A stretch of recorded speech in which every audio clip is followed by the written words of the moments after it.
दोट्टी नागरिकत्वाच्या इश्यूचेर आदलो मुख्यमंत्री चर्चिल आलेमाव आणि काँग्रेस फुडारी कार्लोस फेरेर फावरात. चर्चिल म्हणटा सरकार हांगा नोकरी दिवंक शकना म्हूण लोक भायर वतात. तांकां परत येवपाची वाट बंद करूं नाकात. तूं त्या फचकोता आसल्यार तूं त्या फचकोता ती रावन कितें फचकता तोच न्हू आपल्या घरा घालून आपल्या घोराक सांबाळपाचें न्हू. आनी हिंकां जॉब मेळना तेव्हा कांय करना ती बसून तो कितें पड पोता उठा पोतेच न्हू आपल्या घरा घालून. सो तुगे रिक्वेस्ट की इंडियन पासपोर्टूय दवरची हय सो तांकां परत येवपाक ऑपॉर्च्युनिटी मेळटली. नागरिकत्व कायद्यात बदल जाय. कांय काळा खातीर एका परस मायज दवरूंक दिवचे म्हूण काँग्रेस फुडारी Carlos फेरेर उलयल्लो. To bring an amendment to the Citizenship Act to allow them an option to retain one or the other within certain time frame.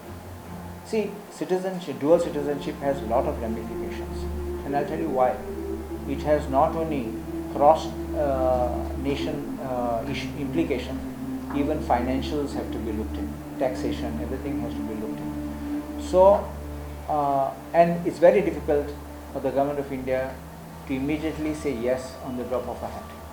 But we will have to push forward to the government of India, because it's not just, let us be honest, it's not going to be just Portuguese people who have applied for Portugal from Goa. There will be people from Daman and Diu also who have done it. Bureau report prudent.